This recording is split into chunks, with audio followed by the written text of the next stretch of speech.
Hey students, welcome back to magnet brains. मैं हूँ शिप्रा तिवारी। बार बार अपना ही नाम बता के मैं थक जाती हूँ, पर कोई फर्क नहीं पड़ता है, बार बार सुनने से आपको मेरा नाम याद रहेगा। So let's start. कि लास्ट क्लास में हम लोगों ने क्या पढ़ा था, लेट मी रिवाइज दिस कि आपको क्या समझाना है मुझे। लॉ ऑफ सेग्रीगेशन हम लोगों ने पढ़ा था बच्चों।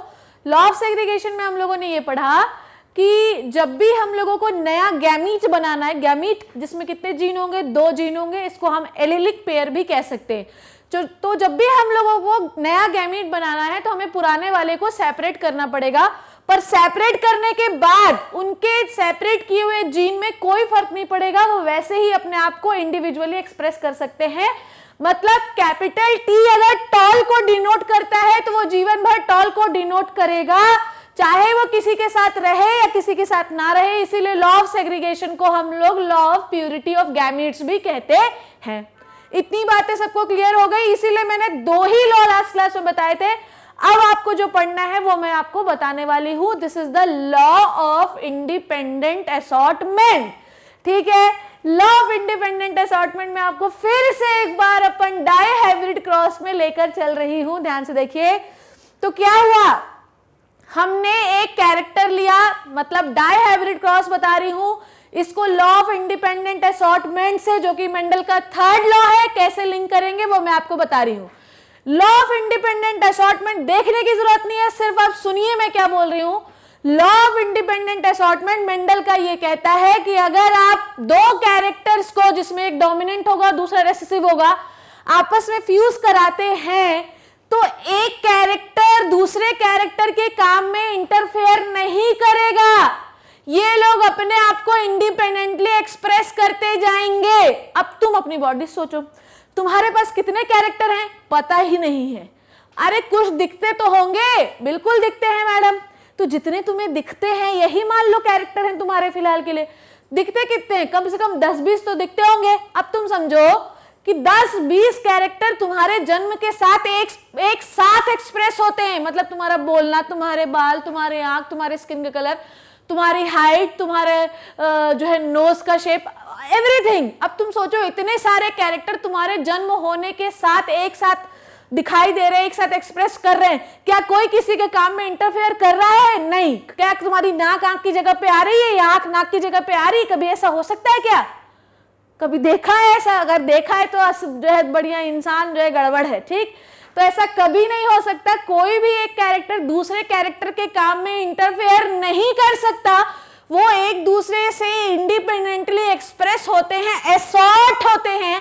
That is why it is called as law of independent assortment. तुम 1, 2, 3, 10, 12, 1500 कैरेक्टर भी एक साथ फ्यूज कराओगे, एक साथ एक्सप्रेस कराओगे, तो कोई किसी के काम में इंटरफेयर नहीं करेगा, चाहे तुम कुछ भी कर लो।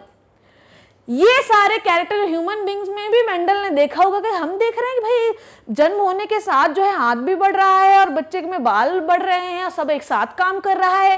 भाई एक साथ कैसे काम कर रहा है, कोई किसी के काम में इंटरफेयर क्यों नहीं कर रहा है?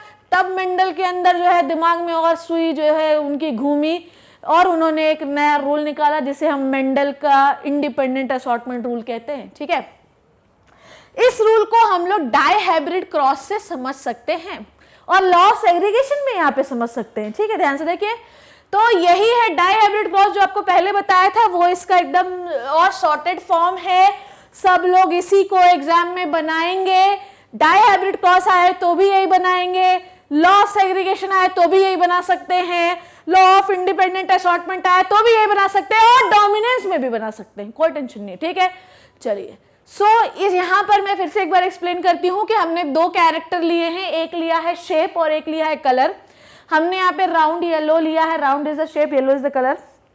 अब इसके 2 ट्रेट लिया है, एक लिया है डोमिनेंट, दूसरा लिया है रेसेसिव। रेसेसिव में हमने क्या लिया, रिंकल्ड और ग्रीन। क्या लिया, रिंकल्ड और ग्रीन। आपके दाने जो है वो रिंकल्ड और ग्रीन तो नहीं आते क्योंकि ये रेसेसिव कैरेक्टर है। अब F1 जनरेशन में हमको सारे कैसे मिले, F1 जनरेशन में हमको सारे मिले, ध्यान से देखिए कैसे मिले, हमको मिले सारे राउंड और येलो। कैसे मिले, राउंड और येलो।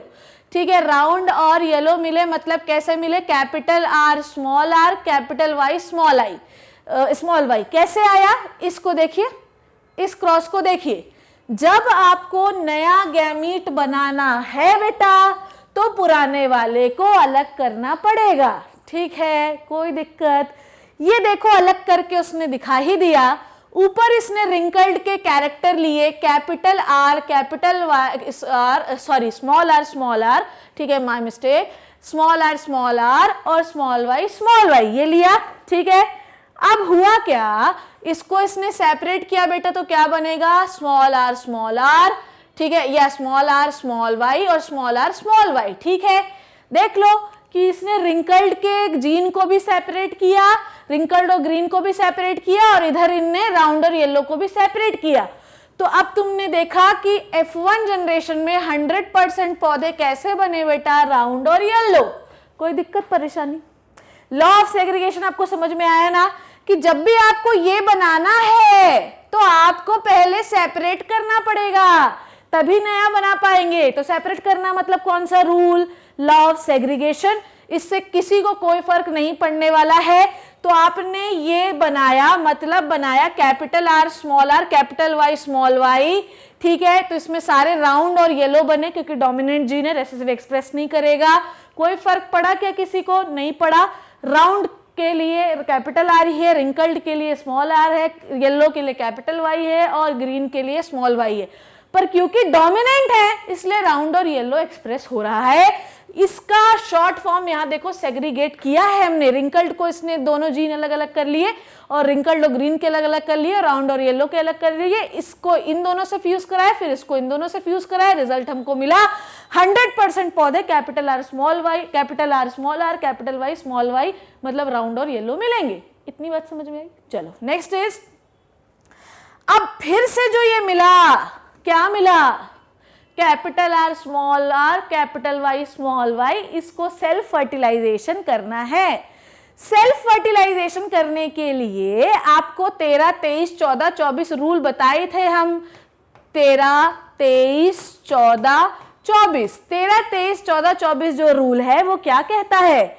13, 23, 14, 24 जो रूल है वो ये कहता है कि पहले का तीसरे से, ठीक है, पहले का तीसरे से, दूसरे का तीसरे से, पहले का चौथे से और दूसरे का चौथे से फ्यूज कराओ तो आपको 4 गैमीट मिलेंगे, 1, 2, 3, 4। अब सेल्फ फर्टिलाइजेशन इन चारों पौधों का कराना है, मतलब सेम चारों पौधों का सेम चारों पौधों से ही, मतलब एक को मेल मान लो, दूसरे को फीमेल मान लो, इसको मेल मान लो, इसको फीमेल मान लो, कुछ भी मान सकते हो। इसका इससे, इसका इन चारों से, इसका इन चारों से, इसका इन चारों से और इसका इन चारों से। तो अब आपको क्या दिखा? अब हमको ये दिखा कि 9:3:3:1 का रेशियो मिला, जो कि डाई हाइब्रिड क्रॉस में आपको मिलता है। 9 कौन से पौधे हैं? राउंड और येलो। 3 पौधे हैं राउंड और ग्रीन, 3 पौधे हैं येलो और रिंकल्ड, और 1 पौधा है ग्रीन और रिंकल्ड। ये इनका फिनोटिपिक रेशियो है। जीनोटिपिक रेशियो की जरूरत है नहीं, क्योंकि वो बहुत बड़ा है और काम का भी नहीं है।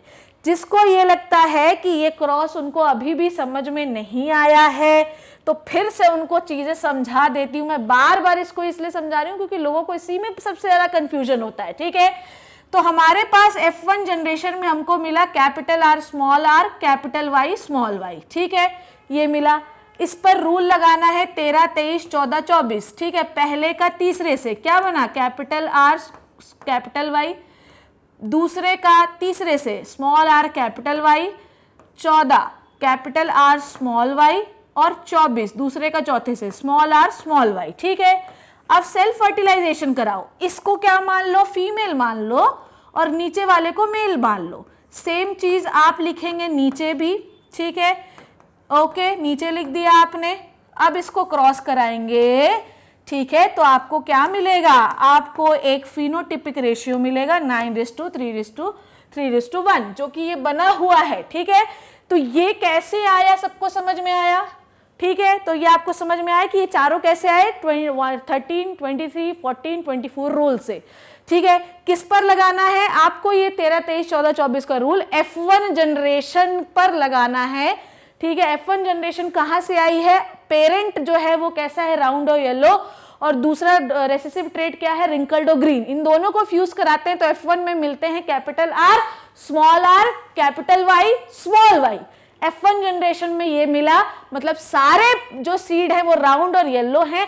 अब इस पर आपको लगाना है 13, 23, 14, 24। जब आप लगाएंगे तो आपको 4 टाइप के सीड मिलेंगे। इन चारों टाइप के सीड वाले पौधों को सेल्फ फर्टिलाइजेशन करना है, मतलब इसी को मेल मानना है, इसी को फीमेल मानना है, क्योंकि एक ही पौधे में मेल और फीमेल दोनों हैं। तो एक को इधर साइड मेल बना लीजिए, दूसरे को नीचे फीमेल बना लीजिए और फिर क्रॉस करिए। जब आप क्रॉस करेंगे तो आपको एक ऐसा स्क्वायर मिलेगा जिसे हम पुनेट स्क्वायर भी कहते हैं, और रेशियो विल बी 9:3:3:1। नाउ अब मैं टॉपिक से डेविएट हो गई। अब मुझे यहां पर ये बताना था कि तुमने यहां पर 2 कैरेक्टर लिया है, एक शेप का और एक कलर का। अब स्मॉल r, स्मॉल y कौन सा शेप है? रिंकल्ड और ग्रीन पी का शेप। अब रिंकल्ड कौन सा है? शेप का है कैरेक्टर, और ग्रीन क्या है? कलर का कैरेक्टर है। अब कभी ऐसा होगा क्या कि कैपिटल Y येलो की जगह जो है कोई शेप का कैरेक्टर एक्सप्रेस करने लगे? नहीं।